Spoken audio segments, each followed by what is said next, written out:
Is the carnivore diet helpful or harmful? We're going to talk about that today, share with you some tips that are vital to know about this fad diet, this fad carnivore diet. Stay tuned.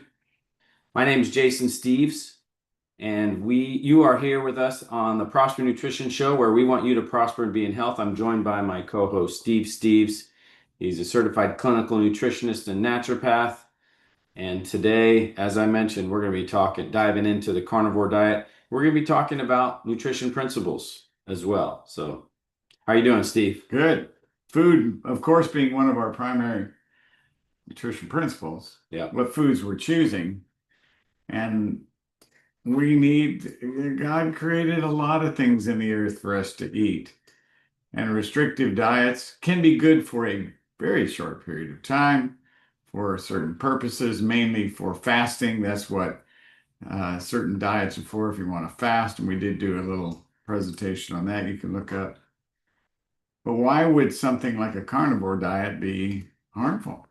Yeah. It's good to discuss. Right. It is one of the seven principles well, there's more than seven, but yeah. These principles of health we teach our strongest foundation. But food is a big part of the nutrition.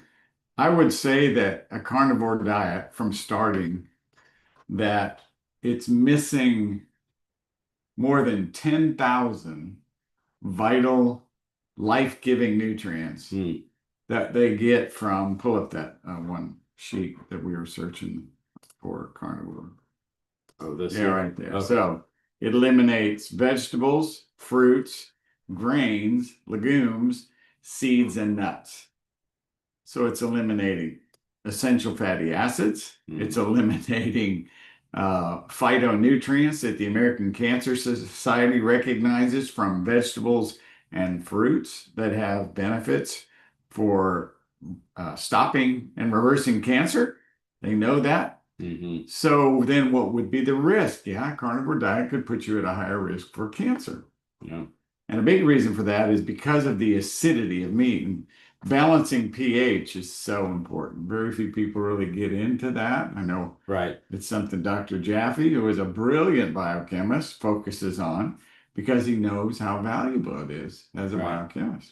A lot of people would say, how would you respond to someone say, well, I'm taking minerals to balance my acidity. I'm doing carnivore diet, but I'm taking supplemental minerals. And well, certainly that helps. But there's so many micro minerals that are out there that we're oftentimes shortchanging, and supplementing our diet so important, especially if you're doing a carnivore diet.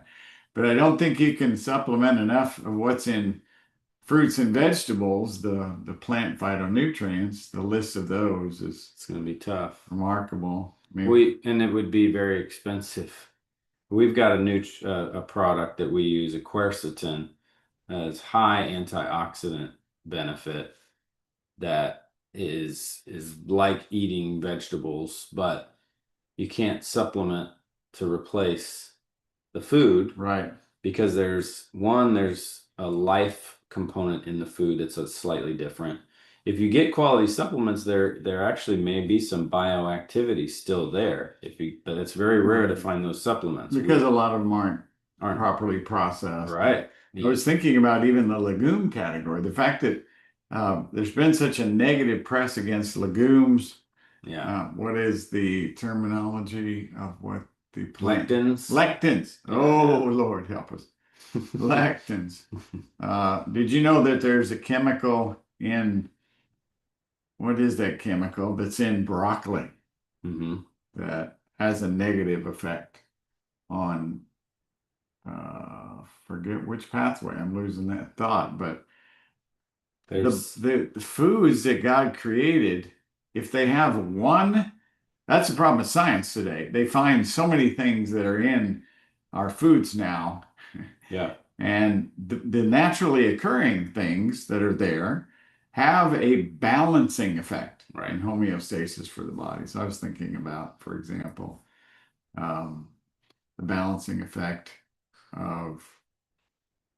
in fatty acids, nuts and seeds. You can get in some omega-6s if you're eating quality raw nuts and seeds. But they add so many omega-6s to our food supply, cooking with those oils and such. And so we get this, well, the average American has 15 parts of omega-6 to 1 part of omega-3. And especially when they get into a carnivore diet, there's going to be a lot of inflammation involved for certain people who don't get enough of their omega-3s in that carnivore diet. So a healthy balance of omega-3s, having omega-6 to 3, would be a 2 to 1. And your mom and I are less than 2 to 1. We have like a 1.5 to 1. So the carnivore diet, there are a lot of people saying when they get on the carnivore diet, certain health things are getting better. They feel better, certain health things are getting better. What are the reasons? I mean, I have some thoughts as to what the reasons why that might be, but well, tell us your thoughts first. Yeah, well, I mean, one simple fact is if you stop eating junk, you're going to feel better. Junk food, like fast food, packaged food. Right. Yeah. Like, just the fact that you're stopping eating garbage food, processed foods, sugars, these things, your body is going to start feeling better. So, carnivore or not, that's going to happen. We've seen it for decades here at our office, helping people walk through a diet. Our tendency was to get people to do more of a plant-based for a period and do that for a short time while their body healed. And that seemed to be better because it leaned more towards an alkalizing balance for the body, because most of the people that came to see us were heavy on the meats. Their body was more on the acid side. And so getting people more on the alkaline forming side as far as the diet seemed to help people do a lot better. And then that kind of aligns with certain biblical cases, Daniel, right? The Daniel approach that people base on. And what Daniel did was he ate what they called pulse, which is essentially like plant foods and legumes. All the opposite of what the carnivore diet does. Yeah. And drank water. And so that was something that seemed to make a big difference and actually helped them to be looking healthier than the people who ate the King's diet, which is probably a lot of meats. Yeah, a lot of meat. A lot of meats. A lot of sugary foods, I'm sure. Yeah. A lot of sweets. And so that's something that we've seen work. Now, a lot of that comes back to just the fact that people are going to stop eating a bunch of junk. So that while you may see some benefits, and maybe it may be value for a short period of time, right? Maybe you eat carnivore for a few weeks to kind of get you going, right? To get you going in the right direction of avoiding issues. Fat loss. Maybe. Yeah. Maybe that's helpful for some people. But long term is really the danger. And that's what you were touching on, those points where when you're eating only meat for years, your body is going to be essentially degenerating in certain places. It's going to be growing certain things that it shouldn't be growing in areas that it shouldn't be growing in. That's what cancer is, right? Yeah. It's a growth of dysfunctional cells where they shouldn't be growing. Well, in fact, you mentioned cancer. That's what's on my heart. I think that's the biggest risk factor for this kind of diet. Okay. Because most all of your anti-cancer compounds are found in those legumes, nuts and seeds, fruits and vegetables. One in particular that there's been so much negative press about is soy. So here's a legume, pretty much eat it every day. It's a high protein. It has not estrogen in it. It has what are called estrogen mimics. And what they do, genistein and diadzine, what they do is they actually block estrogen receptors in your body from taking up inflammatory estrogens. So not all estrogens are the same. They're not created equal. A genistein and a diadzine has a low affinity for any kind of inflammation, but an estradiol, very inflammatory estrogen in excess, or equilin that you get from horse hormones or animal forms of estrogens, they're very inflammatory and they increase the risk of cancer. And then there's negative press about other hormones like progesterone, which it actually has a cancer protective effect. But that literature has been buried for many, many years. And so it's hidden. Well, and here's something that I think is important to talk about is we don't want to discount people feeling better, but we also want to understand that people that promote certain ways of eating, they're also not telling us much about their other lifestyle choices. Where they were before they started. There's so many, because this is the type of work that we've been doing for decades now in trying to help people with their health. And it takes work for us to get to know people's lifestyle, get to know them, what they're doing. Takes time. It takes time to get to know. And so if you just have someone that's saying, I've been doing the carnivore diet and I've been feeling great, and and that's what you're basing it off of, there's so much information that you don't know about. Yeah, the acidosis you mentioned earlier, linked to osteoporosis. Yeah. And to rheumatoid arthritis. If I would eat a carnivore diet for one day, and this is also, you can get into blood type diets that Dr. Adamo addressed.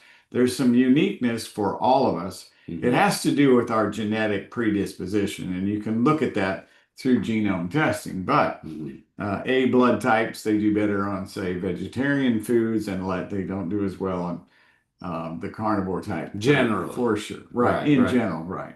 So I shy away from inflammatory meats because I'll feel stiffness in my hands and in my back within 24 hours. And I'm an O blood type, and I don't feel that the same way. Now, as I'm getting older, I do need to be, and this is one of the things that I don't know if we touched on yet in regard to the carnivore diet, that's a major, major lacking thing, which is fiber. Fiber is majorly lacking in a carnivore diet, and that is a huge component to a healthy diet. So then what's the number one risk factor? You mentioned it earlier, the big C, but colon cancer. In a carnivore diet. Right. And why is fiber important? Right? There's multiple benefits that fiber has. So many benefits. It absorbs toxins in the digestive tract. It cleans out waste that's been maybe stuck or not moving as well. Scrubs the colon. Right. It absorbs excess bile. If your body is pushing out more bile, it'll absorb excess bile. It feeds probiotics, the good bacteria. So there's so many benefits. What are some other ones? Well, those are the major ones that we really want to focus on. As a fuel, one of the things I was thinking, it holds on to glucose as well. So when you eat sugar in the diet, if you have a lot of fiber with it, and that's what gives a fruit or a vegetable a different glycemic index. That's the rate at which the sugar in the food affects your blood sugar. Right. And it all has to do with the fiber content, which will bind the sugar and then slowly release it. So high fiber diets sustain more energy over longer periods of time. Just controls the sugar necessity. Slowly absorbs. If you think about glycemic loads of foods, right? The foods that have the most balanced and best glycemic loads, it's lower glycemic load, they tend to have a lot of fiber and water. Right. Those are two kind of main factors that are present in those types of foods. Like a strawberry versus a banana.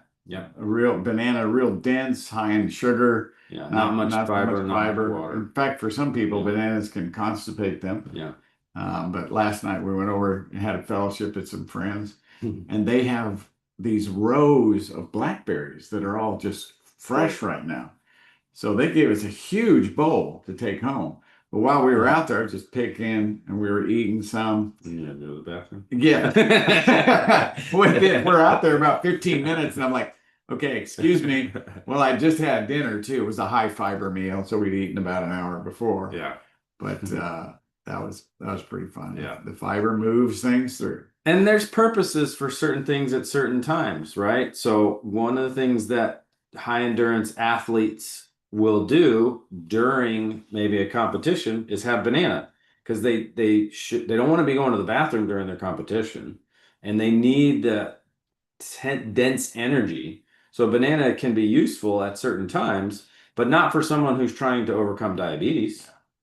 So that's those, there's different times that we need certain types of foods. You remember when we went to Austin together and we went to that elite athletic trainer group, right? I mean, where there was there was a coach there for there was the Chicago Blackhawks. Yeah, she was a nutrition coach. Yeah, ice hockey team, and then there was a coach from the University of Texas.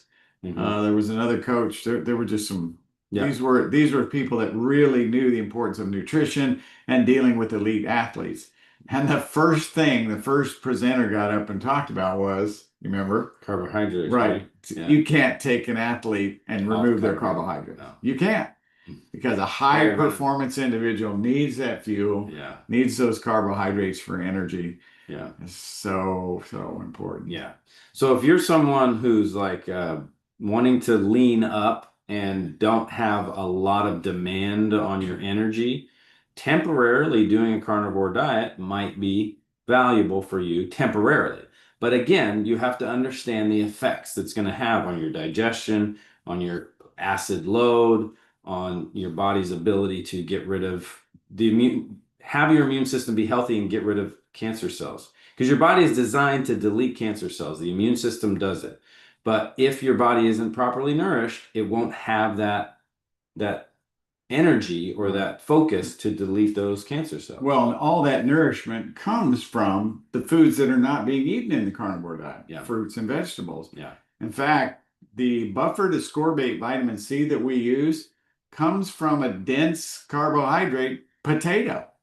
It's a pure form. It's grown in Europe. It's the purest form you'll get in the United States. And it's buffered with minerals. And this is the most remarkable formula. I take it 3 to 4 times. Yesterday, I think I took it 4 times.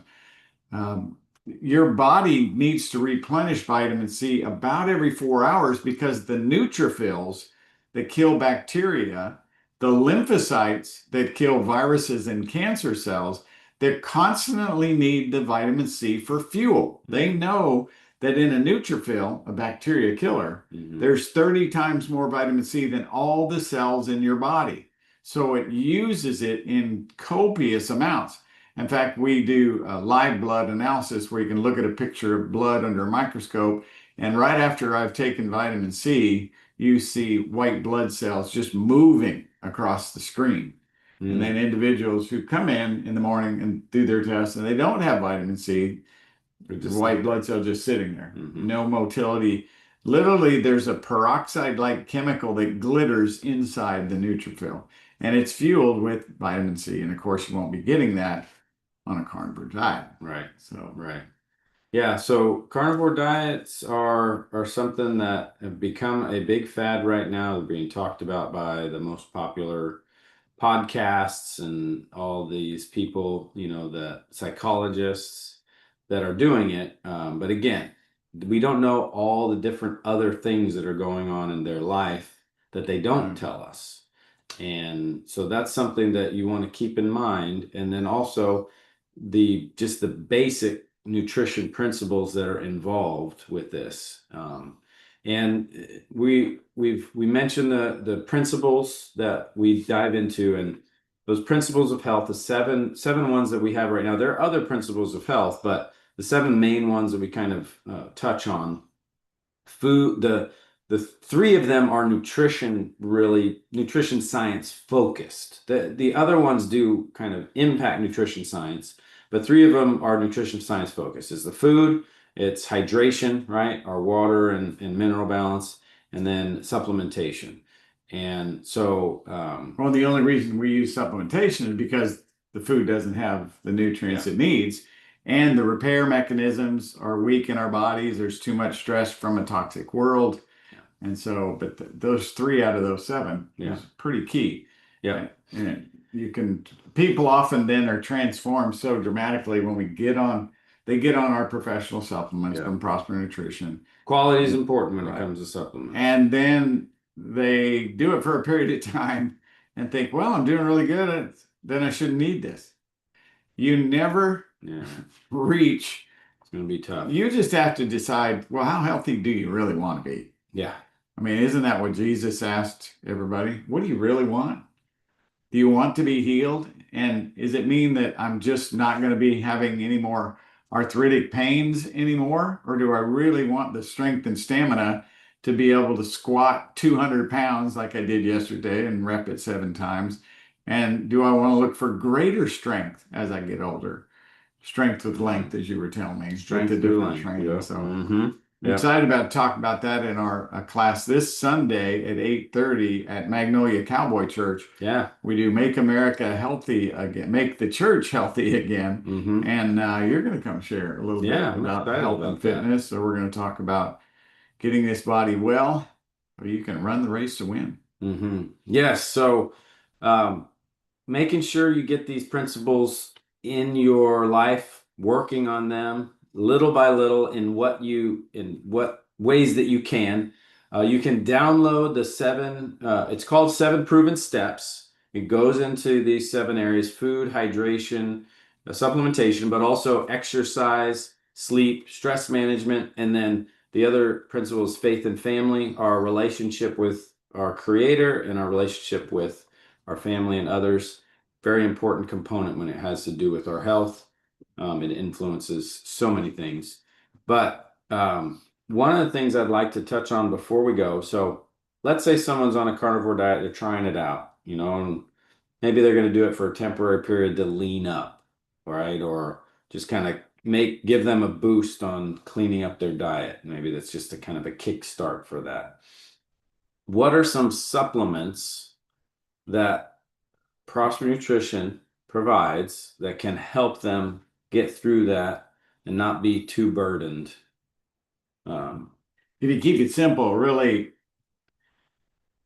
two, but the third nutrient is really important. what's the number one? Number one, I would say, is ascorbate vitamin C. Okay. So your alkalizing minerals are in there, but it's not going to be an antioxidant, alkalizing. right. But the vitamin C to fuel the immune system. Right.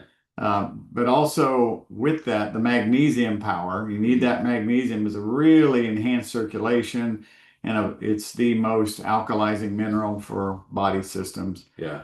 And then I would say the choline max, because they're going to need help with all the saturated fat that's in the carnivore diet that's coming into their body. They're going to need that choline to make bile to break that down so they don't build up a congestion or a state, what they call a cholecystasis, or the cholesterol buildup and the fatty buildup in the cholesterol in the liver and gallbladder. So yeah, the choline max. Probably fish oil to get the omega-3 balance. Yeah. Right. We call them our core four. It's the fish oil, magnesium, choline citrate, vitamin C. Those core four would certainly be needed for somebody on a carnivore diet. And those core four are quite remarkable. Don't go a day without taking them at least 3 times a day myself. And they're quite impressive in how they activate. Now, I would also consider a quercetin repair, which is an antioxidant and alkalizing nutrient. That would something very seriously consider that. Right, because they're not going to be getting any of their bioflavonoids or flavanols from fruits and vegetables on a carnivore diet, and that one has the highest ORAC value. Yeah. So quercetin. Good shot there, Jason. Yeah, definitely. Well, and another thing that unfortunately we had to discontinue a formula, Fiber Complete. We had to discontinue that because of it just had to do with the resources, and the demand wasn't as high as we needed it to be to keep the product around. So we're going to be working on finding another nutrition or another fiber supplement for the Prosper Good. Nutrition line, but that if you have a good fiber, it's going to be really valuable. One that we use here in the clinic is called Herbal Fiber Blend. We can, if you call the clinic, Nutrition and Health Center, we can actually sell that one to you. It isn't through the website, Prosper Nutrition, but you can buy it from Nutrition and Health Center. And that's a great, it has herbs in it and a good amount of fiber.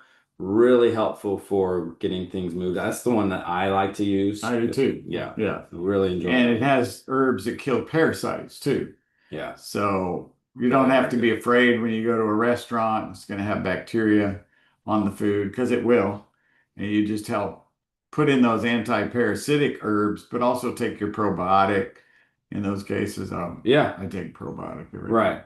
So obviously that fiber is going to help with the probiotic growth, but then taking a probiotic supplement. So we've got the probiotic 10 max on Prosper Nutrition. That is something that you would want to consider as well. So supplementation wise, that's we got the 4 core ones with the vitamin C, the magnesium, the choline, and then the pure omega-3, which is the EPA and DHA fatty acids. And then we've got quercetin, Yeah. with quercetin repair. And then we've got the probiotic 10 max. And or the fiber. And then the Fiber fiber, blend. herbal fiber blend. That one is not on our website, but you can get that one from Nutrition and Health Center if you contact Nutrition and Health Center. Our phone number is 281-440-0024 if you want to give us a call. We have an email address, info@nutritionandhealthcenter.com as well, that you can email and get that set up. And we're having a Right? Memorial Day sale. We are having a sale. Unfortunately, the fiber supplement is not that's right. is not on the sale, but there are other products. You can actually get the Prosper Nutrition products at Nutrition Health Center. There's some of them are larger bottles, so you can get a better price per capsule or tablet. Good thing. If you buy them from Nutrition Health Center during our sale. But if you know how much you need of your core 4, for example, you want to stay on those your whole life. Yeah. We were talking with a group last night, and some were talking about, well, how much do I need to stay on? Well, the things that your body needs, of course, the core 4, but that's why we do testing to determine what the body's needs are. Mm-hmm. Because if you don't meet the body's needs on a regular basis and nourish, something's going to break down and it's going to set you up to be a statistic of disease. Yeah. And I'm no longer that statistic. I was at one point. Don't want to be that statistic. And so that's what we're in for. Not just disease prevention, but really thriving. So you can say at 66 years of age, I just did a squat lift, 7 reps of 200 pounds yesterday. And I'm pretty excited about that because I went through a time where I wasn't feeling good. I had a little respiratory thing for a couple of weeks, and I knew my body was doing some house cleaning. Just getting it a little bit weak, and boom, what a bounce back, Right. The strength and stamina that comes back when you get things back in line, get your rest, get your healing, and then get your strength training in. Your body will love you for it. Yeah, and you're a testament for a lot of people. I mean, people that dealt with what you were diagnosed with are not at 66 years old, maybe not even alive, but are definitely not even close. Like they may be in a wheelchair, not even close to squatting with 200 pounds, holding on to 200 pounds. It's pretty exciting. Yeah. So we're living it, we're sharing it with clients, and we're trying to share it with y'all. This information is not widely known or publicized. And we're trying to get the word out there, and we are going to get the word out there even more. But take this, practice some of these things that we're sharing with you, get some of the supplements, start feeling the difference of living this way. It'll take a little bit of work at the beginning, but once you get it into your lifestyle, it gets a lot easier. So, and if you guys have questions, get in touch with us. We're here for you.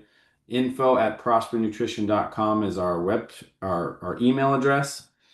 And we want to be a resource for y'all. We want you to try. We've been here at the Nutrition Health Center for 31 years here in this North Houston community, and we've been serving these people for faithfully. And what we want to do is bring what we've been doing to the rest of the nation, the continental United States. We're really wanting to be here for y'all, to be a resource to help you to prosper and be in health. That's really what it's about. And make America healthy again. Right, exactly. Like they were working on farms back in the late 1800s, early 1900s. Yeah. So if you guys need anything, just get in touch with us. We want to be here for you. We'll actually talk to you if you want to talk. We'll give you some time, and be able to help at least get you started in the right direction. And if you want to go further with us, we've got opportunities for that as well. So it was nice talking with you, Steve. Well, good. I'm glad we touched on this. Good points. Yeah. Carnivore diet might be something you could do for a temporary period, but long term, not a solution for health. So avoiding toxic waste products like processed foods and sugars, that's really what you're wanting to get on, is avoiding that junk food, and that will help turn things around. But yeah, stay tuned. Next time, we're going to dive more into these nutrition principles and help you understand them even deeper. But thanks for watching. Hope y'all have a great